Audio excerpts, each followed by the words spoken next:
ఇతను సాక్షాత్తు యోబు గురించి గూడా చెప్తాడు సాడీలు. చూడండి ఆ మాట అక్కడ రాయబడింది.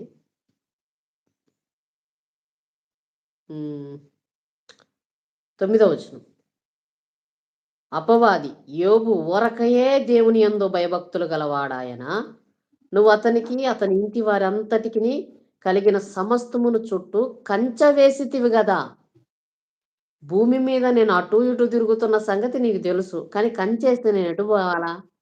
ఆ ఇంటికి ఆ ద్వారాలు లేకుండా చేసావు నువ్వు అని అంటున్నాడు. నిజంగా ఆ ద్వారాలు ఎవరేసుకున్నారు? యోబు హ్మ్. గారు ప్రతిరోజు ఉదయాన్నే వేకువజామునే లేచి ఆయన ప్రార్థనా పూర్వకంగా ప్రార్థన చేసి బిడ్డలు ఒకవేళ తప్పు చేశారేమో, పాపం చేశారేమో, వాళ్ళ హృదయాలు మలినమయ్యాయేమో అని ప్రతి దినం బిడ్డల మీద చేతులు పెట్టి ప్రార్థనా ప్రాకారాన్ని కుటుంబం చుట్టూ కట్టుకున్నాడు. హ్మ్. అందుకే అపవాది అతని జోలికి వెళ్ళలేకపోయాడు. అందుకే ఇది అంటున్నది గదా! అపవాదే సాక్ష్యం ఇస్తుంది.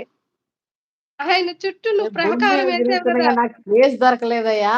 ఆళ్ళ ఇంటికి ఆ! అసలు చుట్టూ నువ్వు కంచే కంచె వేసావు వేసున్నావు. గదా! లేకపోతే ఆయన్నెప్పుడో పట్టుకొని పాడు చేసేసుండేదాన్ని. కంచె వేసున్నావు గదా! చూసా నేను ఆల్రెడీ. నువ్వు కంచేసున్నావు అందుకు నేను వెళ్ళలేకపోయాను. అతన్ని పాడు జేయడానికి.